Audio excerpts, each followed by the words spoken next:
बिस्मिल्लाहिर्रहमानिर्रहीम। Exercise 18.2 student सारे यहाँ देखें।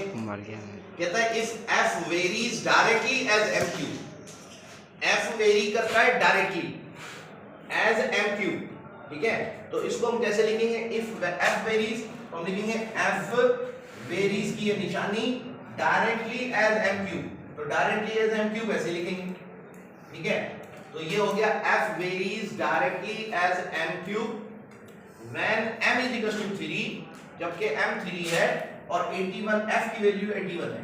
तो ये हम सॉल्यूशन करते वक्त पहले हमें k की वैल्यू चाहिए होती है। वेरीज को हम इज इक्वल्स टू में कन्वर्ट करते हैं हमेशा और उसके बाद लिखेंगे k m cube, right. Yes sir. उसके बाद हम m और k f की वैल्यू डालेंगे। f की वैल्यू उन्होंने बताई है 81 और m की वैल्यू बताई है 3 बताई है, ठीक है ना।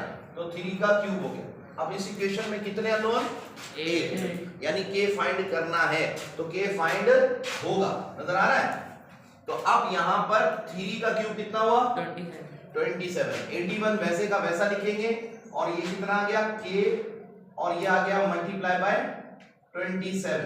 अब 27 यहाँ मल्टीप्लाई कर रहा है तो यहाँ क्या करेगा? के डिवाइड करेगा। तो हम लिखेंगे 81 अपॉन 27 और इज इक्वल्स टू k। तो अब क्या है? 27 बनता है 27 एंड 27 3 का 81। यहाँ आप वैसे काट के देखें 3 से कट रहा है तो काटेंगे तो भी आपके पास जवाब k का आ गया है 3।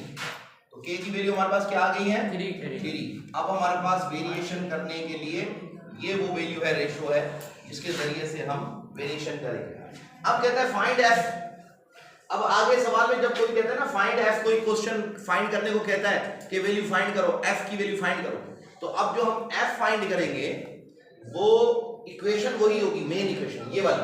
yes, और इसका जो मैथमेटिकली ये इक्वेशन है मेन, इसी के अंदर ही पुट करवाएंगे। पूरे सवाल में भले जितनी दफा भी सवाल पूछेंगे मेन इक्वेशन चेंज नहीं होगी।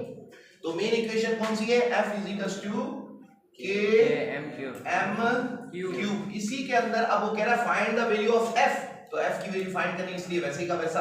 और k की वैल्यू हमें पता है 3 है और अब कह रहा है m की वैल्यू 5 है, तो f की वैल्यू क्या बनेगी? इस तरह से ये सवाल है, बहुत ही आसान है, कोई मुश्किल नहीं। 5 का क्यूब आपको पता है कितना होता है? 125। 3 दफा मल्टीप्लाई करेंगे, 5 5 का 25, 5 का 125। अब उसको 3 से मल्टीप्लाई कर देंगे तो कितना हो जाता है? 375 और ये f का आंसर आ गया। बस इतना सिंपल और आसान। कुछ समझ में आ रहा है? वीडियो करीब करके रखा करो ताकि नजर आए, बोर्ड पे नजर आए। जी कोई सवाल है? ठीक है, स्टॉप।